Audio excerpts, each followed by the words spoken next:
Hey friends, it's Carrie. Thanks for joining me. I thought I would pop in and talk about a book I just finished reading. It's called Chimes of a Lost Cathedral by Janet Fitch.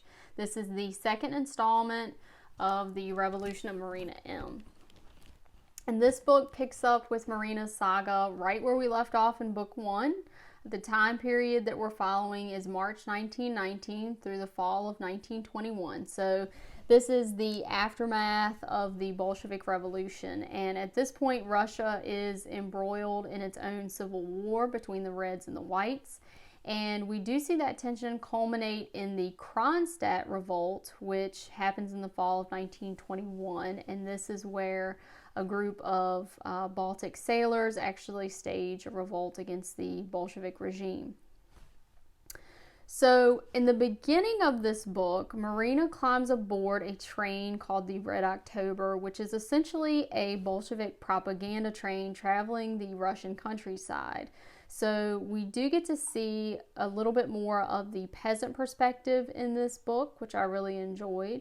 Of course, in the city, we do see the devastation and desperation that is present among the orphans and the female population specifically. Marina in the first book I felt like was more of a dreamer, a revolutionary, someone who's rebelling against her bourgeoisie family.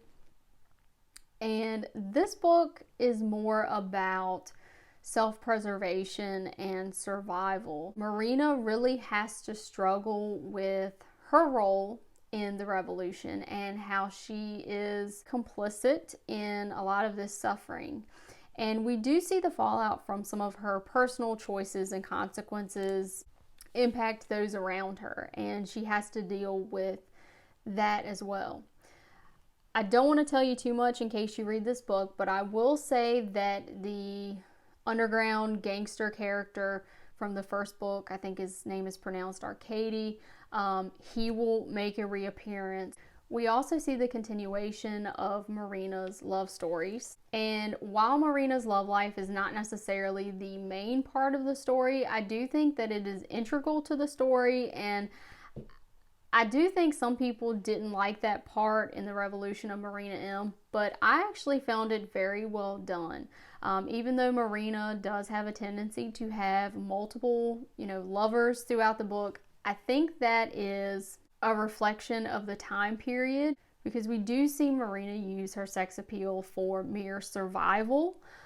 We also see that passionate love affair with Kolya, but we also see Marina in search of comfort, and I think that's a very realistic aspect to the storyline, particularly under these circumstances, because when people are put in very traumatic, devastating circumstances, sometimes they are looking for comfort. In this book, the Russian intelligentsia plays a major role, and we do see Marina enter the House of Arts in Petrograd, which includes a lot of kind of the heavy hitters of Russian literature. So there's a lot of name dropping in this book, and I'm not someone who is super familiar with Russian authors or poets, but I will say that this book made me curious to look some of them up, and so I think I will do that at some point this year. Marina's favorite poet was Alexander Blok, and just like Marina, he started out in support of the Bolshevik Revolution, but then once he realized that it had morphed into this monster of oppression and torture, and, Cheka, the Bolshevik secret police, tracking down anyone who was, counter-revolutionary.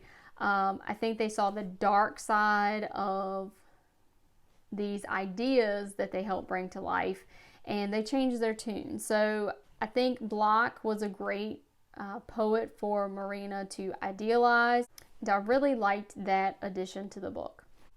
This time period also spelled the death, literally and figuratively, to a lot of your educated classes, and we really see Marina mourn almost the death of her city and her country, and she sees that all of these things that she values, like poetry and love and freedom and individualism, that all of those things are being wiped away, and that Russian history will soon be forgotten. And while she definitely thought there were things within Tsarist Russia that should have been changed, this is not what she signed up for. So we do see that individual struggle within Marina, and this story is about her just trying to survive and trying to find out who she is and make peace with her complicity in some of the suffering that has happened around her. The writing in this book is extremely poetic and lyrical, which shouldn't be a surprise since Marina is a poet. Obviously, it features a lot of her poems. Janet Fitch actually wanted to make this story into a short novel in verse, and obviously she didn't do that, but I will say that that makes sense to me, because this book and the Revolution of Marina M is very, purpley. It does have a lot of that purple prose that a lot of people don't like, but I do feel like that is fitting for this book because it fits the character, and for me, it fit how I imagined Marina would think. And it does create almost kind of a cinematic quality when it comes to talking about the Russian landscape and what the city looks like and that sort of thing, kind of the magnificence of some of that. I also want to say that even if you're uninterested in Russian history and politics, please don't let that deter you from reading this book, because I don't think the Russian names and the Russian language and the bits of history and politics in this, I don't think it detracts from the story. And I think it's a beautiful story. And even if you don't know a lot of the facts and the who's and the what's and the whens and the wheres, you get a feel for the impact of historical events on the common people.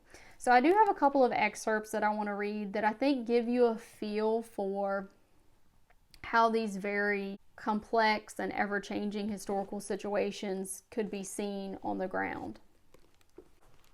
So here we are, he said, keeping his voice down.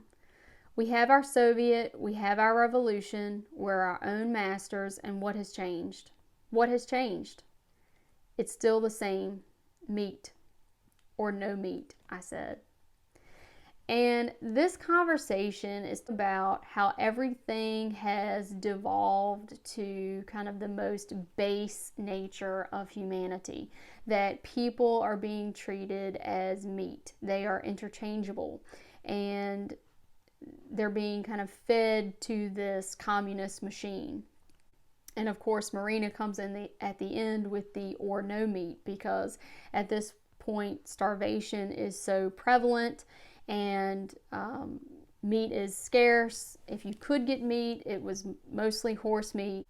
We also have comments from some of the factory workers about the starvation.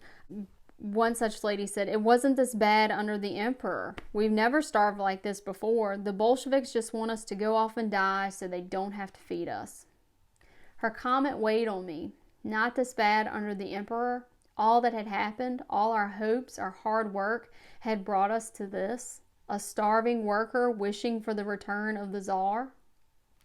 And so here we see Marina really contemplating what this revolution has become.